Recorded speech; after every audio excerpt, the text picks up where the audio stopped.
Hi, I'm Brooklyn. Welcome back to my channel. I'm here to teach you how to do some of the basics in quilting so that you can have confidence to approach any project.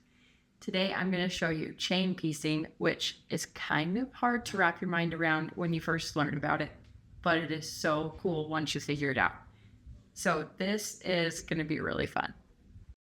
So this block is going to be part of our city blocks quilt, and this one is really important to keep the same things in the right places, or else the buildings won't look right. So I have laid it out. I've laid this section out on my Fancy Pants Rubbermaid lid, which there are tools out there that make this a little easier, but you don't have to invest in every quilting tool, and this works well for me. So this is going to be really fun. We have to sew all of these pieces together, and I don't want to mix them up at all. And for chain piecing, we're going to start by sewing just one square to itself right here. So I've placed this right here on top of itself. These two squares are the same, so you can flip it either direction, but just for consistency, we're going to line them up and then sew it. This foot is 1/4 inch on both sides, so I can sew either side, and I'm just going to remember that my fabric is going to go on my right hand side of the needle. If you are going from the left hand side, if your 1/4 inch foot is only 1/4 inch on this side, then you'll need to do the other direction. And once you sew that way, instead of taking this piece off, we're going to go directly into picking up the next one. So these are lined up.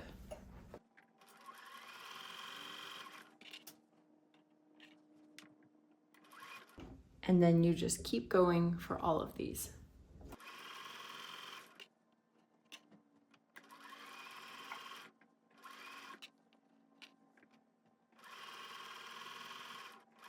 And it isn't until the very end that you pull this off. Now you want to be careful that you're not spinning your blocks, because when they come off, they all want to rotate around.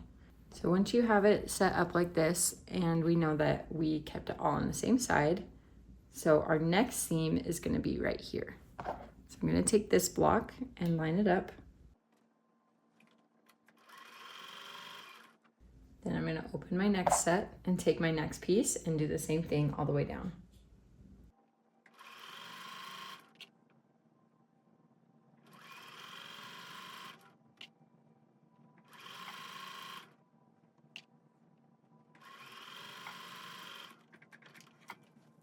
So now you have this fun little thing, and you can open it up just to double check that all of your pieces are going the right way, that you didn't mix anything up in this. And then we will press all the seams in alternating directions. So now that there's 3 on there, it's a lot easier to tell where you are, and I would recommend starting with 3 and then you can work up to bigger. Sometimes people do a whole quilt this way, and I think that's super cool, but I haven't tried it yet. So I am going to press all of the seams on this top row this way towards the left, and I'm going to press the next one down towards the right. Now this is all cute and pressed, and it's all still attached together. I haven't cut anything yet. I am going to take it and sew this together down these rows. So I'll start up here at the top, fold it over, and then make sure that my seams still line up. If for some reason your seams don't line up here at the edges, then you can cut that string and make sure they line up, but your seams should make a little nest. They should fold in together, and you'll be able to feel when they're folded in correctly just with your fingers here. So I'll sew from the edge, and I'll sew this whole piece.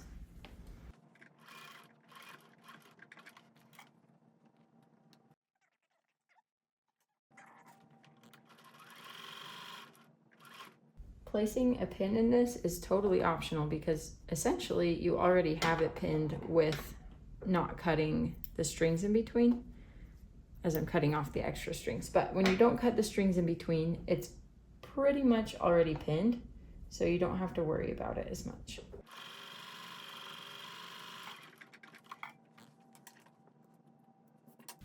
So now without even taking the time to cut it apart, you have the first part of your block.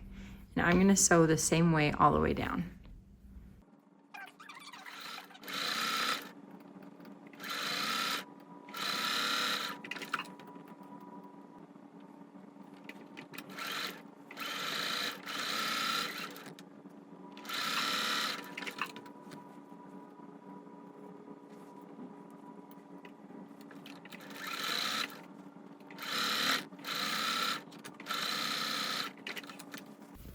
Now we have our little block, and I'm going to press all of these seams going down so that they line up to nest with the last block I made, but you have learned how to do chain piecing.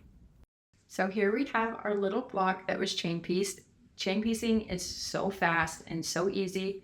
Once you practice a couple times, you'll be able to make your quilts so much easier than trying to keep things organized when you're moving them around. So if you had fun watching this, or if you have any questions, leave a comment below and we can learn how to do all of these different quilting things together.